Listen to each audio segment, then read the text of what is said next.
Paris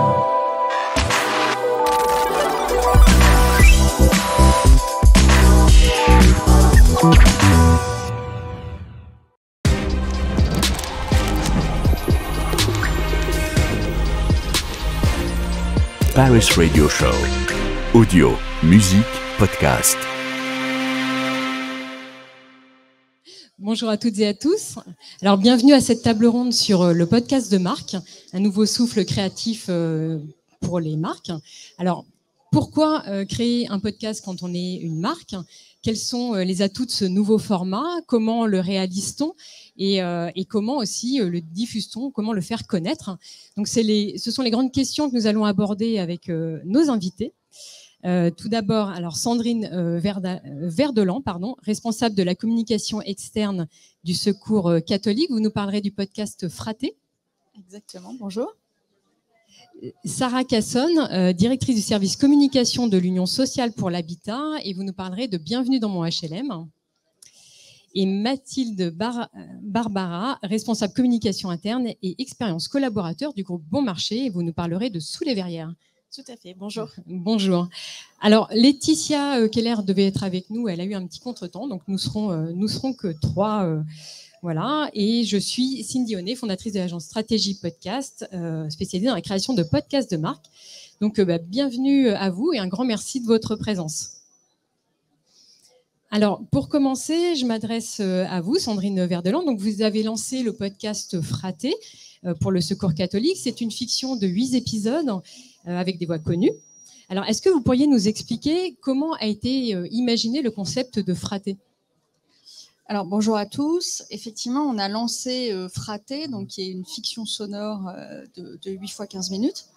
On a lancé ça en mai dernier. L'idée était vraiment de pouvoir changer de regard sur les personnes en précarité. Nous, notre objectif, c'est de changer la donne pour ces personnes-là. Aujourd'hui, il y a 9 millions de personnes pauvres en France, dont 3 millions d'enfants.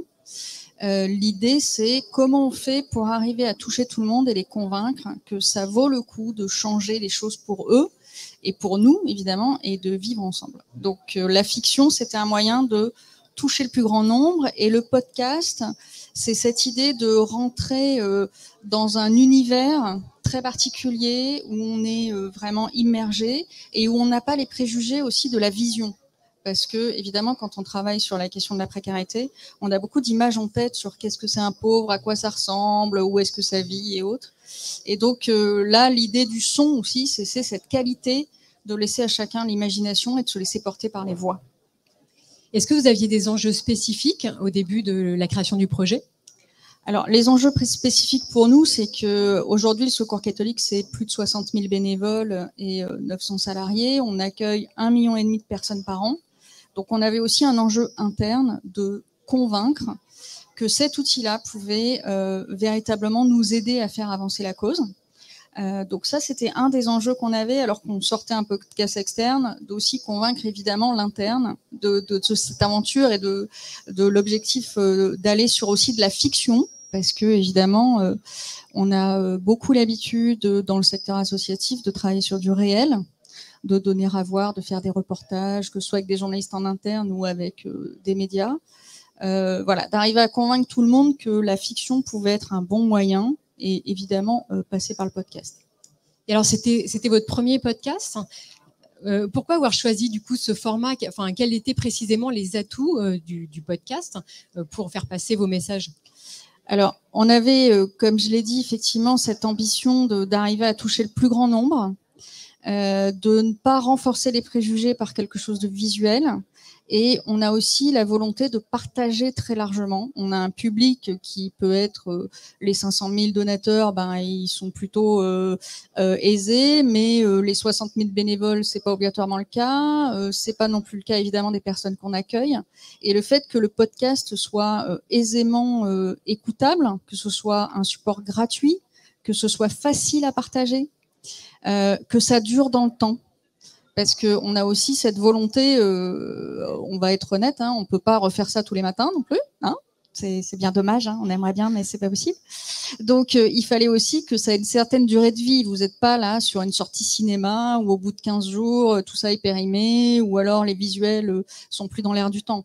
Là, l'objectif, c'était vraiment qu'on puisse s'en servir dans la durée, que ça change durablement les choses et que tout le monde puisse aussi travailler cette matière et la partager facilement. Et le podcast, c'était vraiment l'immersion idéale pour nous. Et alors, le fait d'avoir utilisé les voix d'acteurs connus, est-ce que l'idée était aussi d'aller toucher un plus large public que celui que vous aviez déjà ? Oui, là, on est vraiment sur le changement d'image, à la fois, évidemment, du Secours catholique, parce que on ne nous imagine pas obligatoirement comme ça. On pense à d'autres associations quand on passe des grands noms voilà, de la culture, j'allais dire. Et puis, c'était aussi aller chercher des gens qui ne s'intéressent pas au sujet de solidarité. L'objectif, c'était vraiment de dépasser un peu ce plafond de verre. C'est-à-dire quand vous faites des reportages, quand vous faites des articles de presse, vous touchez des gens qui déjà sont quand même plutôt sensibles au sujet. Là, l'idée, c'était d'aller chercher des gens qui n'étaient pas obligatoirement au premier abord sensibles à ce type de sujet, mais qui avaient été fans de Manu Payet, trouvaient que Zabou Bretman faisait des super films, ou étaient sensibles à la voix de Mélanie Bernier. Donc vraiment, l'idée, c'était de se dire... on va parler d'une fiction, on va parler des personnes en précarité de façon chorale, joyeuse, fraternelle. Et puis, ces personnes-là, elles donnent aussi un vrai sentiment de fierté d'appartenance aux bénévoles et aux salariés. Et ça, c'est aussi extrêmement important de se voir ces actions représentées de façon magistrale par de grands acteurs. Il y a la musique aussi, enfin, vous avez fait des choix musicaux assez forts. En fait, on a eu beaucoup de chance quand on a travaillé avec Wave Audio qui a mené ce projet pour nous. C'était vraiment de faire que de la création. Donc, c'est un scénario original. La musique est originale. Les deux auteurs qui ont écrit cette fiction ont fait un boulot absolument remarquable. Et d'ailleurs, ils ont été en immersion au sein du Secours catholique, puisque je disais qu'on avait un enjeu aussi interne. Il fallait que ce soit juste. L'objectif, c'était pas d'inventer un pauvre, entre guillemets, idéal, qui ferait plaisir à tout le monde. L'idée, c'était d'être juste et de pouvoir faire une fiction qui raconte la réalité le mieux possible. Voilà. Et donc, les auteurs de Ismaël et Alexandre sont partis pendant plus d'une semaine en immersion dans des accueils du Secours catholique. Ils sont allés à la rencontre des bénévoles, ils sont allés à la rencontre des personnes accueillies et ils ont discuté comme ça et tout créé. Et c'est vrai que cette force de la création originale, hein, du scénario, de la musique, évidemment des sons d'ambiance, puisqu'il y a les 8 épisodes de fiction et puis il y a 3 épisodes d'immersion. Et si vous avez l'occasion de les écouter, ce que j'espère, vous verrez que des fois, évidemment, la réalité dépasse la fiction. Il y a certains personnages, si on les avait mis dans la fiction, je pense que personne ne nous aurait cru. Tout le monde nous aurait pris pour des fous. Voilà, mais voilà, on est très très fiers de ce qu'on a fait avec Wave Audio et de toute cette création originale, vraiment du début jusqu'à la fin, du sur-mesure. Là, on est vraiment sur de la haute couture. Et ce qui est intéressant, alors déjà vous avez utilisé la fiction, ce qui est assez rare en podcast de marque, mais vous avez aussi complété avec des témoignages authentiques. Alors qu'est-ce qui viennent apporter ces témoignages justement à la fiction ? Est-ce que l'un et l'autre se complètent bien dans ce que vous vouliez faire passer en message ? Oui, l'idée c'était de convaincre des personnes de s'intéresser à ce sujet, sans donner des leçons, voilà, il n'y a pas du tout de donner de leçons, on est vraiment sur une belle histoire, on va dire. Et puis quand même de donner aussi à voir la réalité et de faire comprendre que c'est pas seulement de la fiction. Ces moments de fraternité, en fait, Fraté, ce podcast, c'est 8 épisodes. Vous commencez, on vous place les personnages. Vous savez qui est bénévole, qui est personne accueillie, qui est en galère, qui va bien et autres. Et en fait, je pense que à la moitié des épisodes, vous ne savez plus qui est qui. C'est-à-dire là, à partir de ce moment-là, vous suivez des personnages, des gens qui vous intéressent, des gens qui vous ont ému. Voilà, comme dans, j'allais dire, une fiction classique où on vous pose les personnages au début, puis à la fin, vous êtes embarqué par l'histoire. Mais il fallait aussi qu'on revienne au terrain et montrer que ces personnages-là, ils n'étaient pas déconnectés du terrain, que la réalité était aussi forte. Et c'est très difficile de montrer la fraternité. Enfin, voilà. Alors visuellement, j'en parle même pas, mais même c'est voilà comment on arrive à montrer dans un reportage ces moments de rencontre et de fraternité, et puis expliquer ce qu'est le Secours catholique. Voilà, parce que Et ben, le Secours catholique, c'est ces endroits où des personnes j'allais dire, qui ont des parcours sociaux différents se rencontrent, discutent, s'engueulent, rigolent, créent des projets ensemble, des jardins partagés.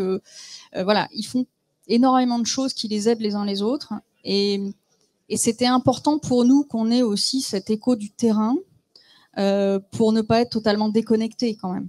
Pour pas avoir, en tout cas, donné l'impression qu'on était totalement déconnecté, et pour montrer à quel point cette fiction était juste. C'était aussi cette résonance. Et donc justement, alors la fraternité est beaucoup mise en avant, d'où le titre Fraté. Et alors, par contre, enfin, la marque Secours catholique est assez peu mise en avant, même si on en parle en filigrane. C'était vraiment un choix stratégique de votre part? Oui. Alors là, vraiment, les 8 épisodes, je crois qu'il n'y a pas une seule fois le mot Secours catholique. Donc, on n'est pas du tout sur un panégyrique du Secours catholique. L'idée, c'était de raconter une histoire qui puisse faire toucher du doigt aux personnes ce que vivent les bénévoles et les personnes accueillies du Secours catholique, et pas de vendre la marque Secours catholique. On n'est pas en train de dire on a envie d'avoir 200 donateurs de plus, 3000 bénévoles ou autre. On est vraiment sur changer le regard sur les personnes en précarité. L'objectif, c'est un objectif politique, j'allais dire. C'est d'arriver à convaincre les gens que ça vaut le coup d'être solidaire. Que les personnes dont on parle, c'est pas une liste de problèmes à régler. C'est des personnes comme vous et moi, qui ont des coups de cœur, qui sont amoureux, qui vont bien, qui vont pas bien, qui s'engueulent, qui chantent. Voilà. Je sais pas comment. C'est vraiment l'objectif, il était vraiment là. Donc, du coup, on n'a pas eu d'ambition de marque au sens, on va dire à quel point c'est génial d'être au Secours catholique, parce que ça n'a pas de sens. Il y en a qui font de très belles actions dans d'autres associations, évidemment, et en plus, on travaille en collaboration avec tout le monde. Mais l'idée, c'était vraiment d'apporter notre pierre à l'édifice du changement de regard, parce que pour nous, c'est la première porte, enfin le premier palier pour qu'on arrive à changer les politiques publiques, pour qu'on arrive à être plus solidaire, pour qu'on arrive à regarder différemment les autres, avec moins de préjugés. Très bien. Merci beaucoup, Sandrine. Alors, Sarah, donc vous avez créé le podcast Bienvenue dans mon HLM pour l'Union sociale pour l'habitat. Alors, est-ce que vous pourriez nous présenter du coup ce podcast?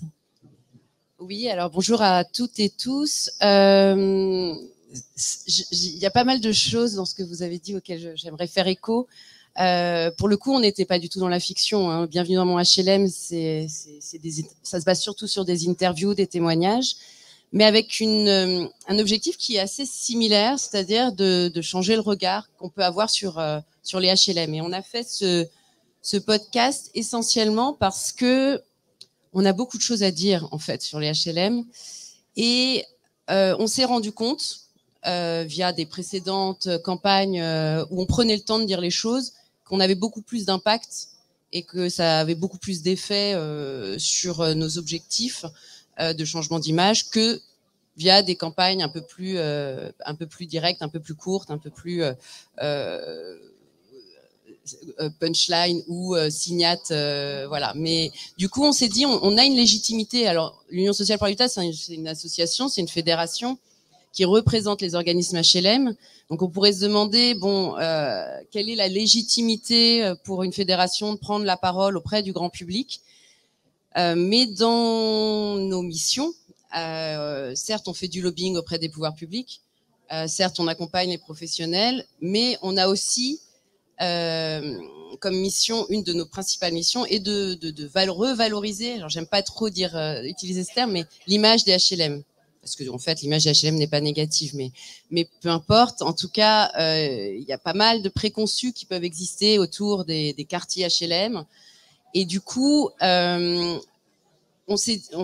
podcast était un format qui pouvait bien convenir pour expliquer, faire de la pédagogie, mais sans que ça soit que des experts de l'Union qui parlent, mais des locataires et des experts architectes, sociologues, urbanistes.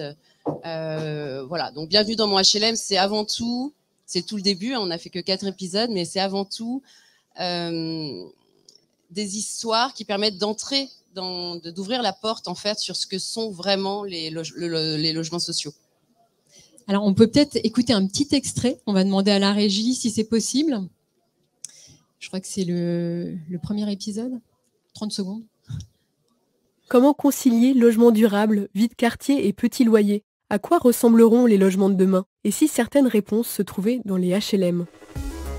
Je suis Marine Munier, je suis journaliste et dans ce podcast de l'Union sociale pour l'habitat, je vous emmène à la rencontre d'habitants et d'habitantes, de spécialistes du logement social en France, d'élus et d'architectes, de paysagistes et d'économistes. Ce podcast est disponible sur toutes les plateformes d'écoute et s'appelle Bienvenue dans mon HLM. Voilà, on a entendu du coup la journaliste Marine Munier, c'est ça? Donc c'est un podcast qui est incarné. L'idée, c'était aussi de rendre compréhensible des sujets un peu complexes. C'est pour ça aussi que vous êtes passé par une journaliste? Oui, tout à fait. Alors, c'est vrai que Marine Munier a un profil qui nous a intéressés parce qu'elle se présente comme une journaliste de solution. Et ça nous va bien. Faut savoir qu'on a sorti Bienvenue dans mon HLM aussi dans une période un peu particulière, celle des élections. En invitant les experts comme les locataires HLM à prendre la parole sur ce sujet, on l'a bien présenté comme étant un moyen de porter. Alors, je pense que j'apprends à personne le fait qu'on traverse une crise du logement mémorable et qui ne fait que s'endurcir. Du coup, la sortie de ce podcast avait aussi et surtout pour ambition de s'intégrer, de s'introduire dans la campagne présidentielle et de porter le logement dans les débats. Donc du coup, c'est vrai que on a besoin d'expliquer pas mal de choses sur les logements sociaux. Des questions assez dures restent. Comment sont-ils attribués? Est-ce qu'il y a des favoritismes, voilà. Est-ce que les bâtiments ce sont que des bars dans des quartiers enclavés, voilà. Donc il y a des choses comme ça qu'on a besoin d'expliquer et donc de montrer à quel point finalement le logement social a depuis le début en fait une solution de logement parmi d'autres, mais une solution de logement pour loger des ménages qui peuvent pas se payer au prix du marché. Et aujourd'hui, vu le coût de l'immobilier, le logement social prend encore plus de place. Du coup, on loge beaucoup plus de gens qui ont encore beaucoup plus précaires qu'avant.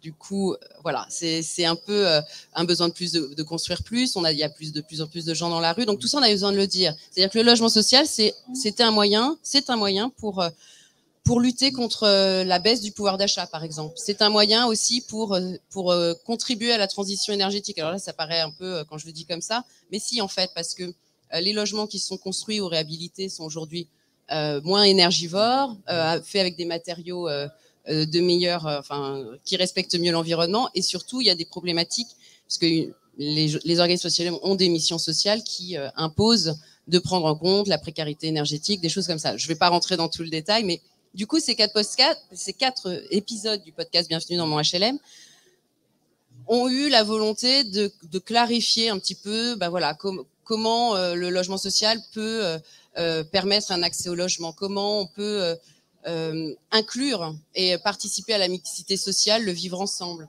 comment on peut participer à la lutte contre la crise climatique et aussi comment on peut créer une ville, penser la ville de demain, moins enclavée, avec une mixité et des bâtiments, des services, parce que quand on amène des gens, on amène de l'emploi, voilà. Je bouge beaucoup, faut que je me concentre. Mais donc voilà, pardon, je parle beaucoup aussi. Attention, je vous avais prévenu, je fais des tunnels, faut m'arrêter. Pas de souci, c'est très intéressant. Mais alors du coup, un des enjeux, c'était aussi de casser certains clichés. Alors sur les HLM, j'imagine. Et donc un épisode, une thématique. Donc je pense que le podcast a permis ça aussi. Est-ce que ça a été difficile d'aller à la rencontre des locataires de HLM et de décrocher des interviews, alors que audio pour le coup? C'est toujours délicat parce que on a cet avantage, on est l'Union sociale pour l'habitat, donc on a avec nous des bailleurs qui ont des locataires. Le contact peut donc se faire, mais ça reste toujours délicat de leur demander de témoigner et porter un message politique.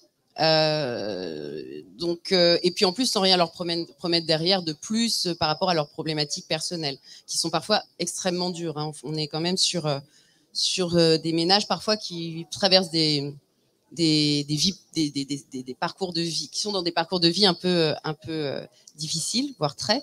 Du coup, pour être très, très honnête, on a pioché dans des locataires qu'on avait déjà utilisés, qu'on avait déjà approchés dans le cadre d'une campagne de portrait, en fait, où on avait demandé à des locataires de nous raconter leur parcours de vie.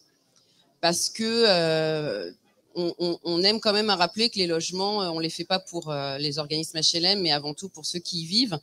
Donc, on a été d'abord pioché dans ces personnes plutôt prêtes à prendre la parole. Mais tous ceux qui ont pris la parole étaient plutôt OK dès lors qu'on leur disait que c'était quelque chose qui était en vue de l'élection présidentielle pour porter un message autour du logement social dans le cadre de l'élection présidentielle. Et bien là, finalement, les gens sont tout à fait partants pour rentrer dans cette dynamique. Et c'est la même chose pour les experts. C'est-à-dire que quand on donne à voir l'objectif et que cet objectif est loin d'être gratuit, c'est pas de la promotion, loin de là. Hein, c'était vraiment pour que le logement existe, contrairement à ce qui était en 2017, le logement n'avait pas existé, le logement social, mais le logement tout court. Du coup, là, on a vraiment porté cet objectif aux locataires et ils se sont prêtés à l'exercice assez volontairement, finalement. Après, c'est très compliqué parce qu'on cible, on voudrait telle personne qui traverse ce profil, qui a ce profil-là, donc ça devient assez... mais voilà, bon. Après, j'imagine que le fait qu'il n'y ait pas d'image facilite aussi l'interview. Énormément. C'est un des atouts aussi du podcast. Et c'est vrai qu'en revanche, même si les locataires sont souvent partants, dès lors qu'on parle réseaux sociaux, ça l'est beaucoup moins, surtout quand on a des familles avec des adolescents, par exemple. Ils n'ont aucune envie de porter leur vie personnelle sur les réseaux sociaux. Mais pour le coup, là, il n'y a eu vraiment aucun souci. Très bien. Merci beaucoup, Sarah.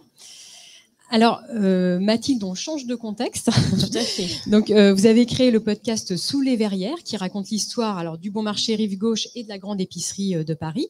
Et alors, il a été avant tout réalisé pour les collaborateurs en interne, c'est ça ? Comment vous l'avez pensé et pourquoi ce podcast ? Bonjour à tous. Effectivement, on est sur une cible un petit peu différente. Nous, donc moi, je m'occupe de la communication interne. Donc, ma cible première, ce sont les collaborateurs de nos maisons. Et on avait envie, en fait, de partager notre histoire et notre patrimoine avec les collaborateurs et les embarquer dans la maison dans laquelle ils font partie. Et donc, d'où l'idée de libérer nos archives, entre guillemets, et de les partager. Et c'est vrai que très vite, on s'est dit, mais c'est un super support. Donc, on va le proposer aussi en externe. Donc, voilà, donc une logique un peu différente que les deux précédents podcasts.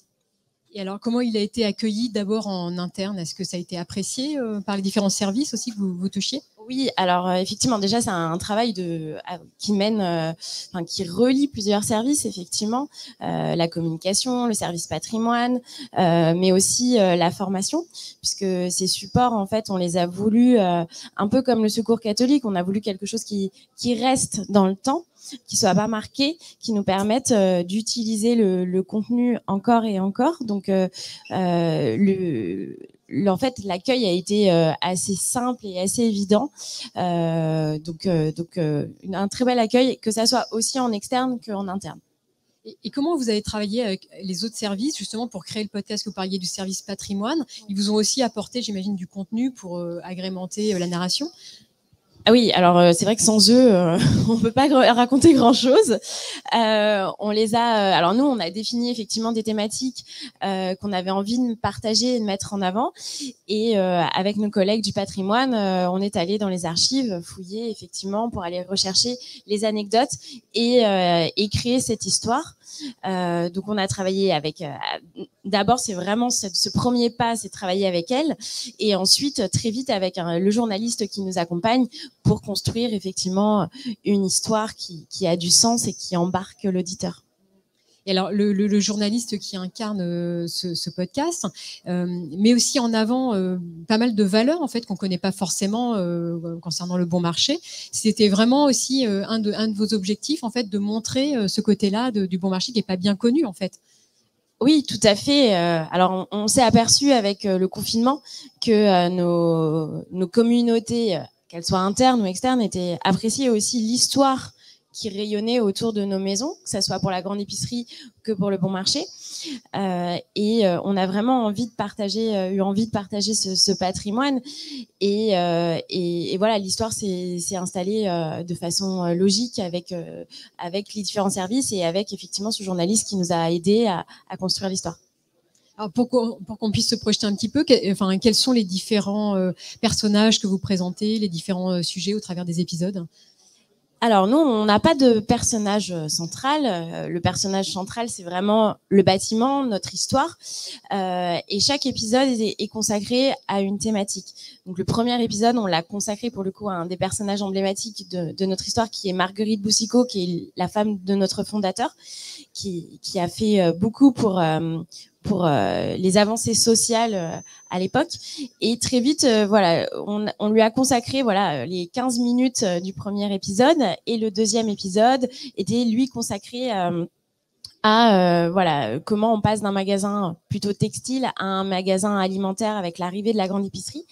Donc chaque épisode est une histoire différente, mais notre ambition commune, c'est vraiment de tisser ce fil rouge sur l'histoire et d'expliquer ce qui se passe sous nos verrières, pour le coup, qui sont emblématiques du bâtiment du bon marché.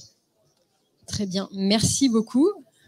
Alors, au niveau de la production des podcasts et de leur format, donc c'est un peu comme la vidéo, ça demande une certaine expertise. Vous avez tous collaboré avec des agences. Sandrine, au niveau de Fraté, alors comme c'était aussi une grosse production, quelles sont les différentes équipes qui ont participé à la création du podcast ?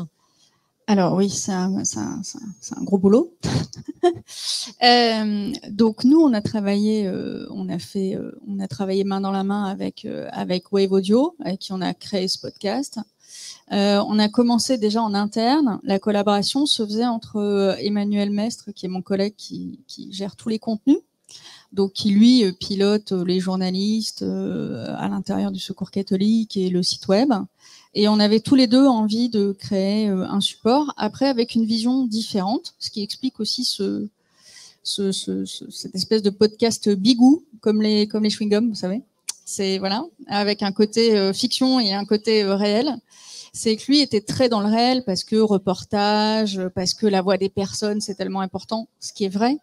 Et moi, de l'autre côté, qui était, oui, c'est super important et c'est génial, mais en même temps, si des gens les écoutent pas parce que ça les bloque dès qu'on leur parle de pauvreté, c'est un peu dommage. Donc, il faut qu'on arrive à trouver le bon moyen. Et quand on a travaillé avec Wave Audio, l'idée, c'était de trouver justement ce fameux chewing-gum bigou, mais qui ferait pas un goût dégueulasse non plus, hein. Voilà. Et donc, de voir ensemble comment on allait construire ça.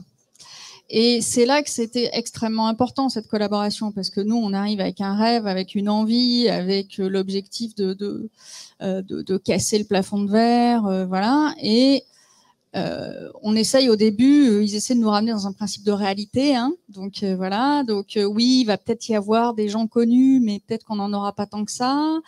La fiction, on a des super écrivains, mais en même temps, est-ce que tout le monde va s'y retrouver? C'est autre chose. Comment on fait pour arriver à faire des épisodes aussi de reportages qui soient pas des redites de ce qu'on a pu entendre ailleurs, voilà, sachant que l'objectif n'était pas d'avoir une parole brute, mais d'avoir vraiment quelque chose de scénarisé aussi, hein, au niveau des podcasts réalité ou d'immersion, comme nous on les appelle. Donc voilà, ça a été extrêmement important. On a d'abord discuté effectivement de ce format-là, de qu'est-ce qu'on voulait faire, de qu'est-ce qu'on entendait nous par fiction, de jusqu'où il pouvait aller aussi, parce qu'il y a la question de la liberté de création. On l'a dit tout à l'heure, mais pour nous, c'est extrêmement important. Tout a été créé sur mesure, hein. Donc voilà. Et puis, comment on allait travailler? Donc après, il y a eu cette première étape. Il y a eu l'étape du travail avec les auteurs, à qui on a demandé de partir en immersion, donc à Paris et à Toulouse et en toute la région toulousaine.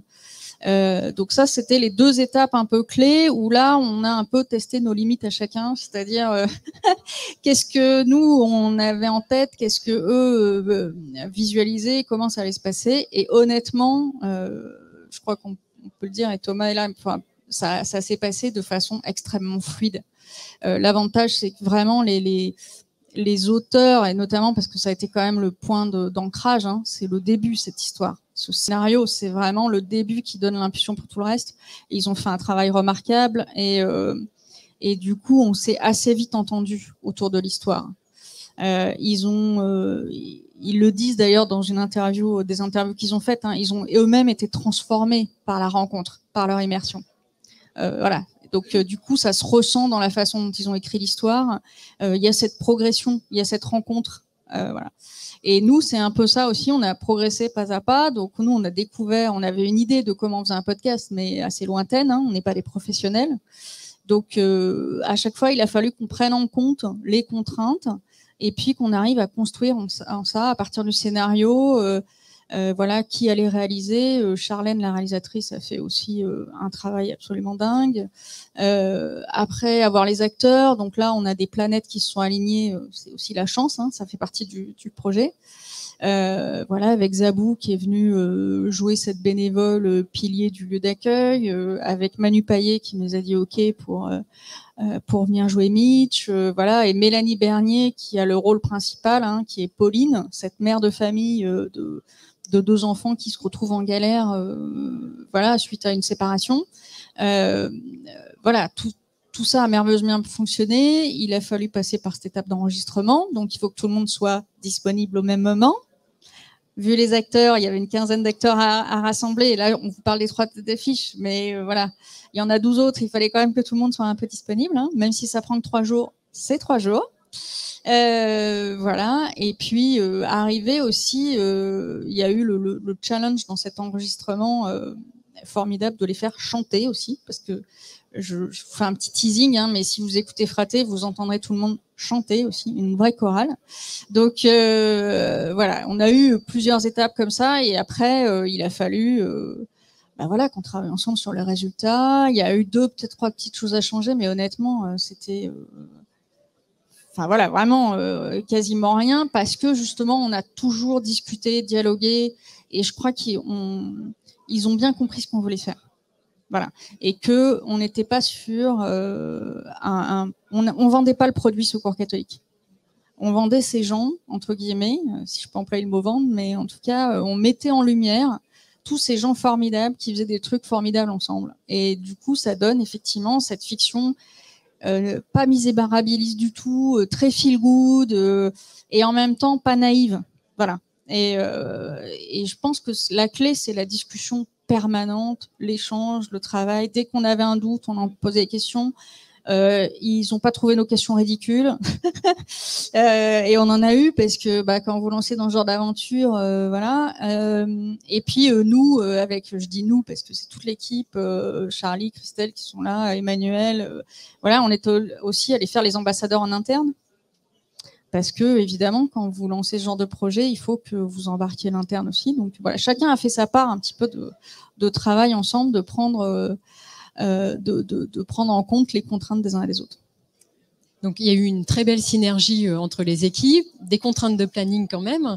Alors sur combien de temps il vous a fallu en fait pour sortir les épisodes, enfin pour les créer?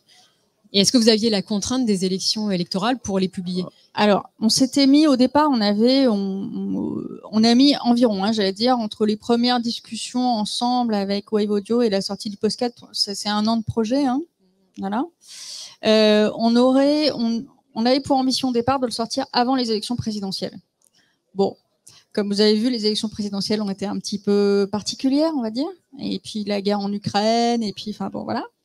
Donc on a pris un peu plus de temps en se disant qu'on n'allait pas sortir cette fiction à un moment où elle était inaudible, en fait, où la violence des propos et du contexte était pas porteuse. Et en même temps, on voulait pas la sortir trop tard, donc on voulait absolument la sortir avant l'été, et puis aussi profiter de cette synergie entre les acteurs, parce qu'il y a quand même eu cet effet de troupe, hein, vraiment, avec ces personnes ensemble, et cette sympathie-là fait que aussi eux, ils parlent beaucoup du podcast autour d'eux, ils le supportent sur les réseaux sociaux, enfin voilà, ils font des choses parce qu'il y a eu cet esprit de partage à un moment.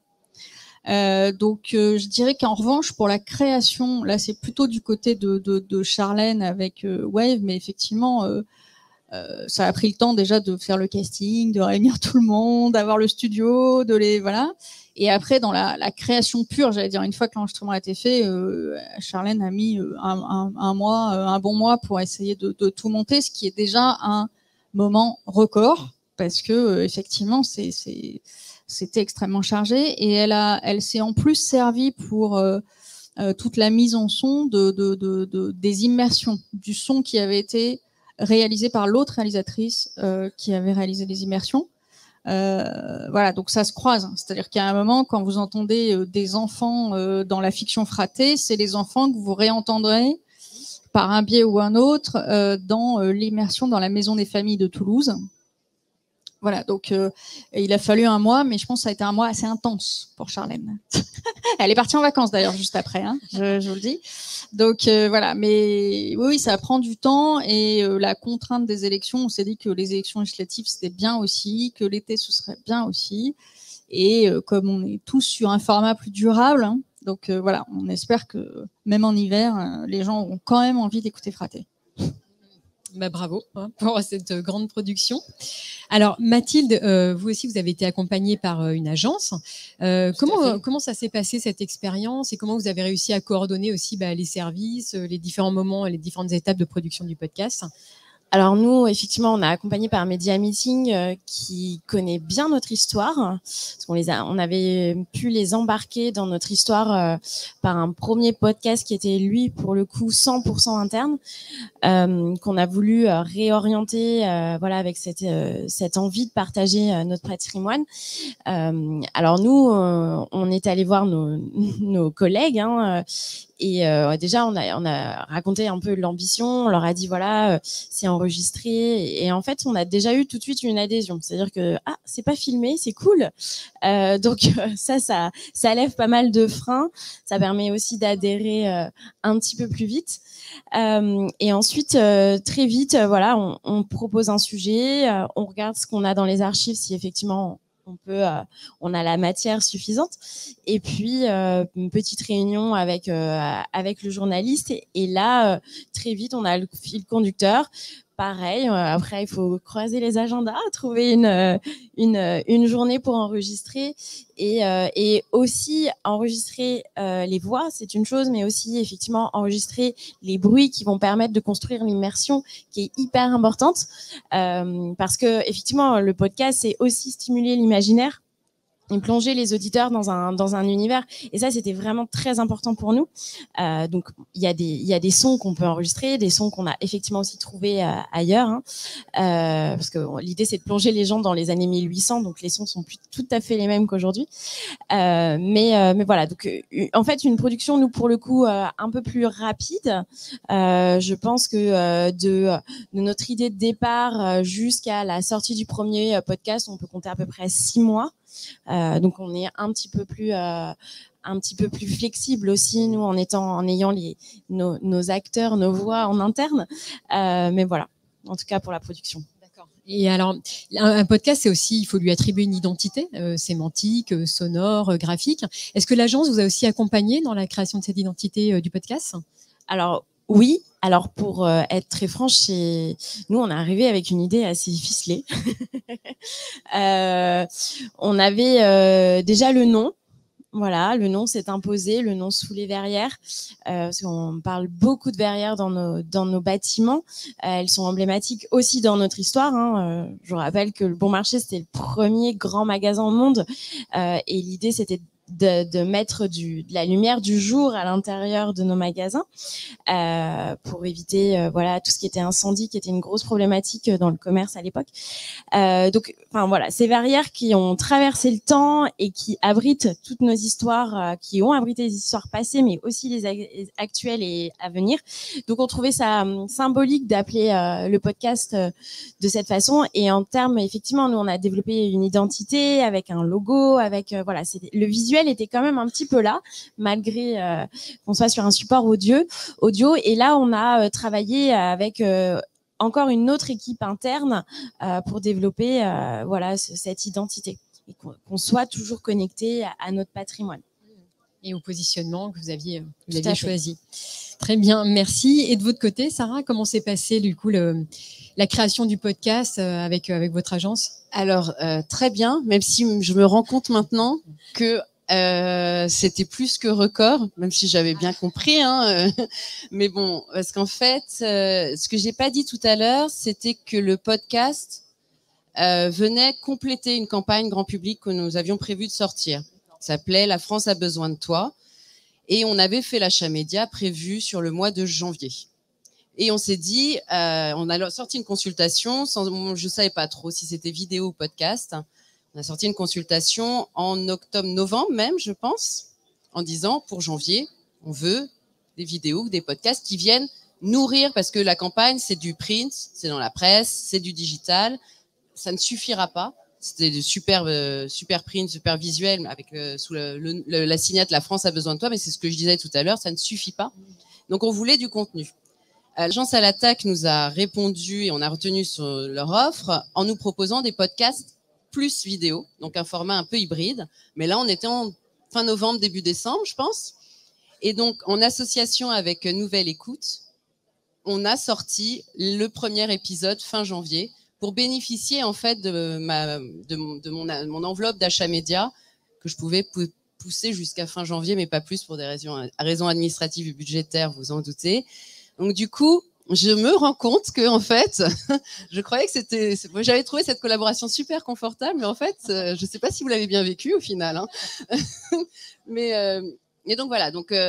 Et alors nous, ce que je tiens à dire aussi, c'est que dans ce podcast, on avait fait une expérience de podcast un peu plus expert interne, c'était très sympathique, mais on s'était rendu compte qu'on avait nos limites en termes de capacité éditoriale et que là, vraiment, on voulait un accompagnement éditorial. Donc du coup, bienvenue dans mon HLM. Il y a eu des propositions de titres, des propositions de visuels pour accompagner, de formats aussi, mais tout le long du process, en fait, on a travaillé ensemble pour et les agences là je dis les agences parce que c'est vraiment à trois qu'on a travaillé, donc à l'attaque et Nouvelles Écoutes nous ont proposé vraiment des choix thématiques, des façons de raconter l'histoire, des profils, même si après du fait qu'on soit l'Union sociale pour l'habitat, on avait plus de facilité à aller chercher tel archi, tel sociologue et encore plus les locataires HLM. Pour autant, il y avait vraiment une trame sur laquelle on s'est appuyé. Puis après, avec la productrice Marine Roth et la journaliste Marine Munier, il y a eu vraiment un travail tout du long sur l'éditorialisation et même, j'irai plus loin, sur la mise en avant, ensuite, l'amplification de ces podcasts dans la campagne avec des formats un peu différents formats pour les promouvoir. Donc voilà, merci de nous avoir supportés du coup. Parce que... Voilà, la transition est toute trouvée puisque du coup on va parler justement de cette amplification, la promotion, la découvrabilité du podcast. Vous aviez prévu justement une stratégie particulière pour faire connaître le podcast ? Alors pas véritablement. Moi j'avais en tête, c'est mon plan média associé à mon print. Enfin je dis mon print, à ma campagne avec, je crois qu'on avait 5 visuels. Qui parlaient pouvoir d'achat, inclusion, accession, différentes thématiques. Et en fait, non, j'avais pas d'idée préconçue. Je savais juste que je voulais profiter de ma campagne d'achat média parce qu'en organique, c'est quand même très très compliqué de pouvoir dépasser notre écosystème de gens qui nous aiment déjà bien, qui nous suivent bien, et du coup porter le logement en dehors de ces lignes-là, il nous fallait de l'achat média. Donc, à part ça, j'avais pas d'idée préconçue sur les formats. Et du coup, pour le coup, là, ça a été vraiment l'agence qui a été force de proposition, notamment via ce format hybride vidéo pour passer sur les réseaux sociaux. Parce que quand même... Et quels réseaux sociaux, du coup, alors, plutôt la campagne, nous, on est actifs sur l'ensemble avec beaucoup plus de force de frappe et de crédibilité. Et sur Twitter et LinkedIn. Les Insta, c'est surtout pour la population architecte, où là, on a une population qui nous suit. Mais en revanche, Facebook, on y va très timidement parce qu'on se fait souvent allumer. Du coup, on essaye quand même. Et là, on l'a fait. Et Et réellement, ça s'est très très bien passé jusqu'à ce qu'il y ait une politique avec Éric Zemmour. Mais avant que la fachosphère s'excite, on avait une régulation sur les commentaires de chacun des podcasts, des commentaires, des témoignages qui venaient s'ajouter. Et c'était, mais alors tous les jours, nous on se faisait notre revue des commentaires Facebook parce que c'était passionnant. Enfin, on se disait, mais on a atteint notre objectif en fait, parce que les gens parlent logement et disent même, mais pourquoi les candidats n'en parlent pas en fait, alors que dans notre campagne, il n'y avait pas dit explicitement ni Union sociale pour l'habitat, ni qu'on était des fédérations, qu'on était organisme HLM, et encore moins que tout ça était fait pour que les candidats parlent logement. Donc du coup, ça nous a permis d'avoir une mesure qualitative qu'on ne peut pas avoir vraiment par les chiffres. Pardon, j'enlève toujours mon micro, je suis désolée. Mais voilà, donc du coup, c'était tous les réseaux sociaux, mais sur l'achat média, essentiellement Facebook. Et ça s'est très bien passé finalement. Oui, alors du coup, vous avez presque commencé à construire une communauté autour de la thématique de l'habitat. Il y a eu de la discussion, des interactions. Et du coup, Sandrine, vous, c'est pareil, vous avez une grosse communauté déjà avec les bénévoles, les collaborateurs, les donateurs. Est-ce que c'était une base de départ justement pour faire connaître le podcast et avoir des ambassadeurs ? Oui, alors de toute façon, on commence toujours par convaincre les plus proches. Hein. C'est un peu comme le crowdfunding. Si votre mère met pas au pot, il y a peu de chances que vous arriviez à toucher après le plus grand public. Donc, on a essayé effectivement déjà d'en parler pas mal en interne. C'est un de nos gros challenges actuellement, hein, parce que voilà, c'est extrêmement important. Après, sur tout ce qui est amplification pour l'externe, alors nous, on a créé, on est resté sur notre volonté de ne pas mettre en avant la marque Secours catholique directement. Et donc, on a créé une page Instagram dédiée au compte, un compte qui s'appelle Fraté sur Instagram, où vous pourrez voir des vidéos, les teasers, des extraits, où vous verrez les interviews des comédiens ou des auteurs. Voilà. Donc, on va mettre pas mal de contenu. Donc, ça, c'est vraiment ce compte Instagram. Ce sera un peu comme vous pouvez trouver des comptes dédiés pour des séries télé, en thérapie, par exemple, et autres, des choses qui nous ont inspirés. Sur lequel travaille aussi Wave Audio, hein, on travaille ensemble sur ces supports. Et on va reprendre l'identité graphique effectivement qui a été créée pour le podcast. Et puis on a une stratégie d'amplification sur tous ces Apple Store, Spotify et autres évidemment. On a la chance que Deezer a priori a bien apprécié la fiction, donc va la mettre aussi en avant. Voilà, donc on espère convaincre les uns et les autres, et puis on fait des relations presse, tout ce qui est plus classique. Hein. Donc voilà, on a Charline sur France Inter qui en a parlé. Voilà, on espère vraiment arriver à faire le plus d'écho possible avec des stratégies médias assez classiques, hein, finalement, de l'achat d'espace. Sur des diffuseurs et puis de la création de contenu, des contenus en plus sur ces réseaux sociaux et notamment Instagram, parce que c'est là qu'on va retrouver effectivement cette histoire de communauté et ces gens qui auront envie d'en savoir plus, de savoir comment les comédiens ont vécu cet enregistrement, de savoir qui sont les bénévoles derrière les histoires, enfin voilà. Très bien. Et alors, vous n'avez pas fait de host-read ou d'insertion publicitaire ou de crossover dans d'autres podcasts pour vous faire connaître, essayer de croiser un peu différents médias? Alors, non. En revanche, je crois qu'il y aura ces fameuses petites pubs à la fin de certains podcasts. Donc, c'est pas vraiment Enfin, voilà, il va y avoir un système de publicité. Insertion à la fin de l'épisode d'un podcast. Pour l'instant, on est en train de finaliser les choses, parce que là, on est quand même sur de la croissance organique. On va essayer de faire en sorte que ça se porte et puis de relancer ça plutôt juin-juillet pour essayer d'avoir une diffusion qui augmente au fur et à mesure. Après, voilà, on se laisse un peu de temps pour voir, mais c'est vrai que quand vous faites dès le début, hein, quand on a quand on a discuté avec Wave Audio, on a discuté directement de la stratégie d'amplification. D'accord. Parce que effectivement, vous pouvez faire un merveilleux podcast, si personne n'écoute, c'est super, ça vous fait plaisir, mais voilà. Et il y a un moment, comme on était vraiment sur une volonté d'aller chercher le grand public, on est obligé de prévoir ce budget aussi, et ça dès le début. Après là, on essaye d'affiner, parce qu'évidemment les contextes entre quand vous y pensez ou quand vous dialoguez dessus il y a un an et aujourd'hui sont différents. Voilà, vous avez le produit fini aussi. Donc, vous savez un peu ce qu'il vaut, sur quels sont ses atouts, sur quoi vous allez pouvoir vous appuyer. Donc là, on est en train de l'affiner. C'est pour ça que je suis un peu vague, mais parce qu'on la retravaille, on voit un peu comment ça fonctionne. Mais effectivement, c'est quelque chose qu'on doit prendre en compte dès le début, parce que sinon, effectivement, on ne parle qu'à des convaincus. Et on avait fait cette fiction justement pour parler à des non-convaincus. Et de votre côté, Mathilde, alors comme vous étiez plutôt sur l'interne, donc vous avez beaucoup communiqué en interne, j'imagine, avec les outils plutôt classiques. Et vers l'externe, est-ce que vous avez mis en place des actions particulières? Alors nous, on a effectivement arrosé l'interne avec les médias qu'on avait en interne et on a uniquement diffusé le podcast via LinkedIn. C'était une volonté stratégique de d'apporter à notre communauté du coup plutôt sur la partie réputation de l'employeur, leur apporter des connaissances sur nos maisons et partager notre histoire. Donc nous, on a vraiment axé sur cette stratégie-là. On a aussi développé un plan média dédié à cette communauté. Et bien sûr, on est toujours dispo d'ailleurs, si vous avez envie d'écouter, sur toutes les plateformes de podcast qu'on utilise tous les jours. Très bien. Bon, je vois que l'heure avance. Je vous propose juste, alors rapidement, si on devait un peu résumer, pour vous, quel est l'atout principal du podcast pour les marques? Enfin, pour votre podcast, en tout cas, quel a été le principal atout majeur?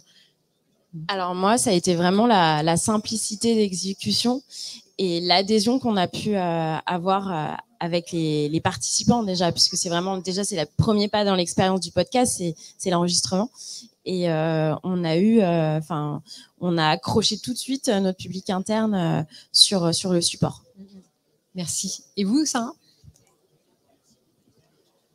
Moi, je dirais que c'est assez complémentaire à un autre format qui est la vidéo, mais en effet, il y a une facilité d'exécution. Et puis, on raconte les histoires différemment. On emporte les gens différemment dans notre histoire. Je pense notamment aux témoignages de locataires. On les écoute aussi différemment que si on met à l'image quelque chose. Et puis, on a moins cette envie de couper, de monter pour entrer dans un format de 2 minutes 20. Mais donc, du coup, il y a cette capacité de prendre le temps. Et moi, j'y suis très attachée, de prendre le temps à expliquer, à dire les choses et à emporter les gens dans notre univers. Et ça, le podcast le permet, ce que permettent moins d'autres formats. Oui, c'est sûr, c'est une grande opportunité. Du coup, c'est du slow content. On a le temps de dérouler les choses et c'est assez inédit en communication quand même comme format. Et pour vous, alors, du coup, Sandrine? Alors, pour nous, ce côté immersif était évidemment extrêmement important, mais comme on a une communauté aussi interne extrêmement importante, 60 000 bénévoles, comme je disais tout à l'heure, c'était ce côté accessible, gratuit, partageable. Moi, j'ai besoin que dans les accueils de jour partout au Secours catholique, que dans les rencontres fraternelles qui se font, dans les jardins partagés et ailleurs, les gens puissent se dire facilement, toi aussi, tu peux l'écouter en fait. Et ça, c'est hyper important. Pour nous, il fallait pas qu'il y ait de barrières, le moins de barrières possible. Donc, effectivement, le fait que ce soit pas du tournage vidéo, c'est comme pour tout le monde, ça simplifie quand même les choses. Mais il y a aussi ce côté accessible. Voilà, vous êtes une personne à la rue, ils écoutent la radio, ils écoutent le podcast. Donc, ça veut dire que Fraté, ils peuvent l'écouter. Et ça, pour nous, c'était hyper important. Cette notion d'immersion pour ceux qui, sont, j'allais dire, pas en précarité et qui vont l'écouter pour la belle histoire, j'allais dire. Et puis, de pouvoir le partager, nous, avec les personnes qu'on rencontre au quotidien. Et le podcast, il y a rien de mieux pour ça, pour rassembler différents publics et pour rester accessible. Voilà. Et puis, dans un temps long, mais qui est un temps long qui est aussi scénarisé. Voilà. Où les gens n'ont pas l'impression que c'est 15 minutes un épisode. Donc, voilà. Très bien, merci beaucoup. Alors, est-ce que vous avez des questions dans le public? Il nous reste quelques minutes. Je vous écoute.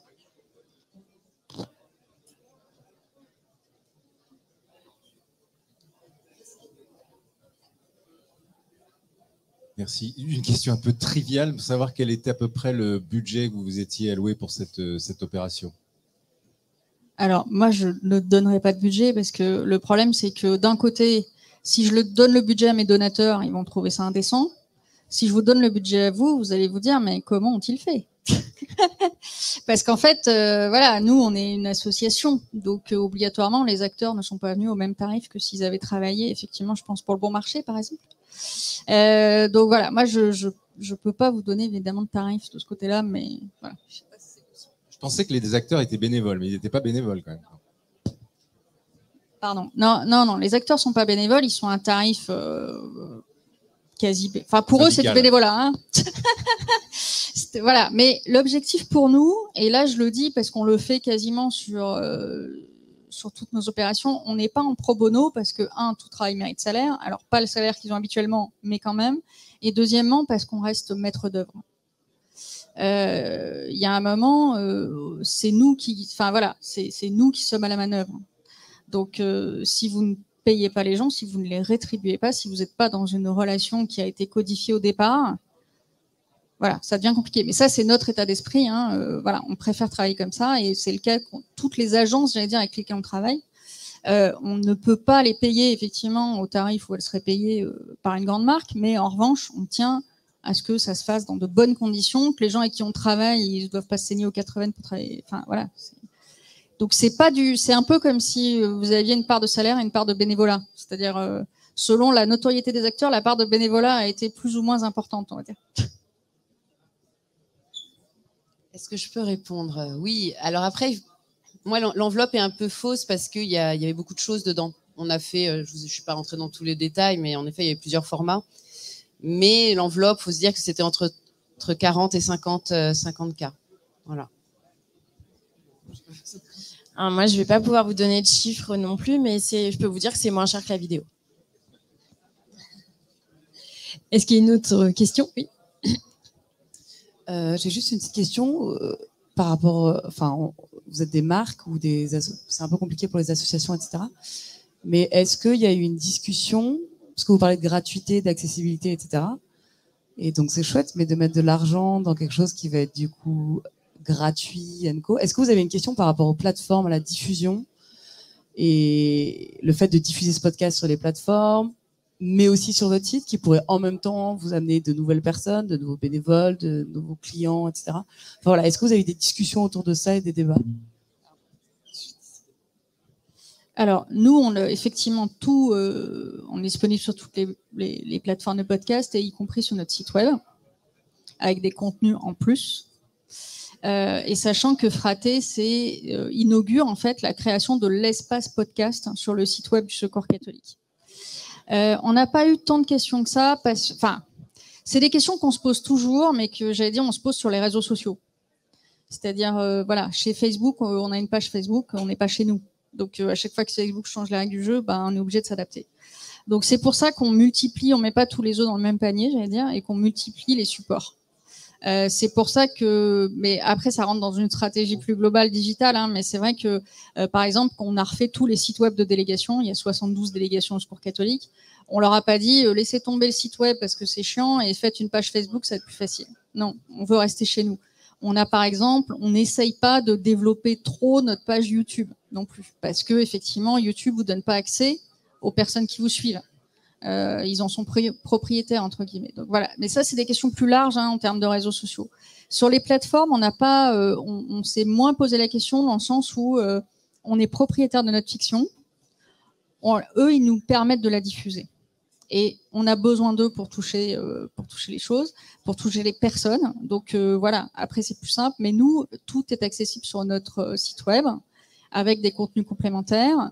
Alors il y a ce contenu aussi qui va être sur Instagram, c'est pareil, c'est Facebook. Donc voilà, enfin voilà, on se pose la question, j'allais dire à chaque fois. Après, on est obligé d'aller chercher les gens là où ils sont. Voilà. Donc, mais par exemple, on fait des flyers ou des affiches qui vont être disponibles dans toutes les trucs du Secours catholique. Les flyers, vous pourrez flasher et arriver sur n'importe quelle plateforme. Quand vous allez flasher les affiches qui seront dans les lieux du Secours catholique, vous allez arriver sur le site web, par exemple. Donc, on essaie de mixer, de respecter en fait l'identité à chaque fois. Merci. Alors, je crois qu'il nous reste 1 minute pour une dernière question, si vous voulez. Bonjour. Dans un souci de diffusion et de facilité d'accès, est-ce qu'il est envisagé ou est-ce que cela vous intéresse, alors sans penser économie derrière et coût, Est-ce que ça serait intéressant ou est-ce que vous pensez à diffuser également sur les ondes radio? Sur des radios? Oui. Ouais. Alors, il y a une radio qui nous a demandé s'ils pouvaient héberger, ou en tout cas héberger le podcast. Donc, on va y réfléchir. Non, mais oui, ça nous intéresse pour relancer l'intérêt, certainement à l'automne, par exemple. Donc voilà, nous on n'a pas de, mais aucun d'entre nous trois d'ailleurs autour de la table, hein, on vend pas un produit là. Donc du coup, on est assez tranquille de ce côté-là. Moi, l'objectif c'est de toucher le plus de monde possible. Donc voilà, il faut juste que qu'est-ce que cette marque radio va m'apporter, qu'est-ce que moi je vais leur apporter, comment on va travailler ensemble. Là pour l'instant c'est une radio qui nous propose de travailler sur du rédactionnel, qui nous permettrait de mettre en avant d'autres choses aussi, donc voilà, on va y réfléchir, ouais. Mais oui, moi tout ce qui va me permettre d'en parler, je prends, hein. Dernière question, oui.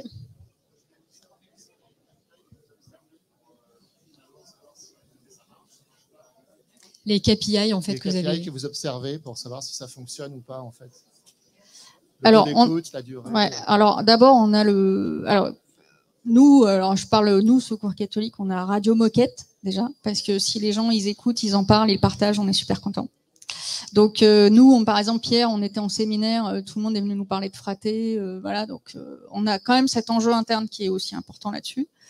On commence à regarder effectivement les taux d'écoute, mais c'est des chiffres qui sont un peu compliqués à manipuler tout de suite. Là, ce qu'on sait, c'est que c'est pour ça que je ne donne pas beaucoup de chiffres, hein, mais c'est un bon démarrage.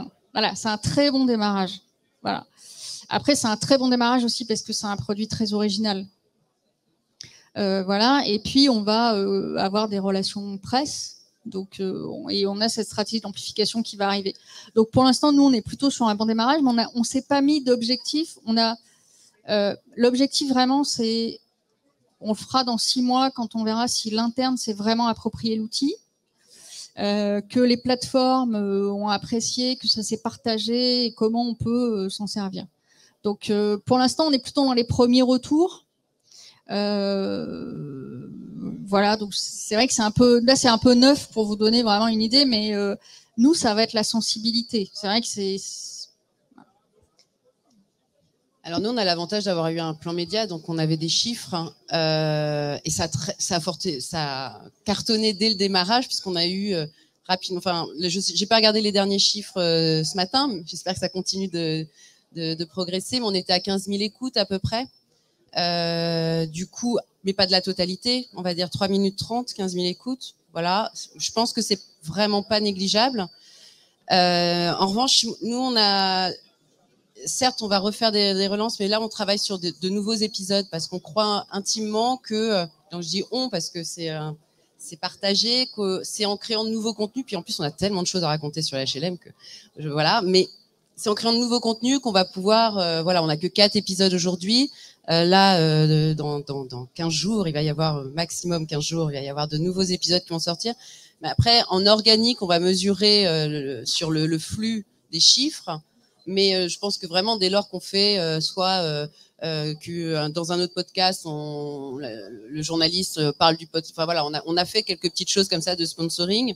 Ça nous permet pas finement, parce que je pense que les outils sont pas encore matures, comme sur d'autres campagnes, d'analyser vraiment d'où viennent les gens, ce qu'ils écoutent, etc.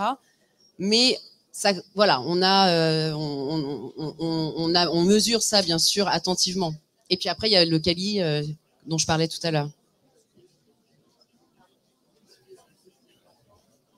Sur toutes les plateformes d'écoute, oui, tout à fait.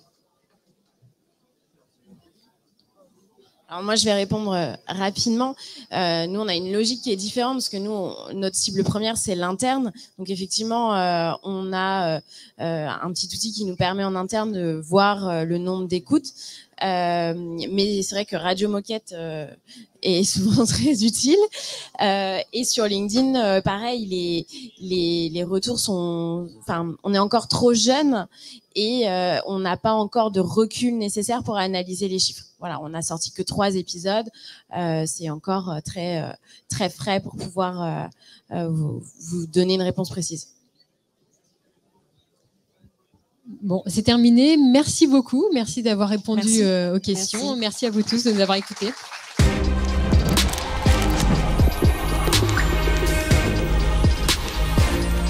Paris Radio Show. Audio, musique, podcast.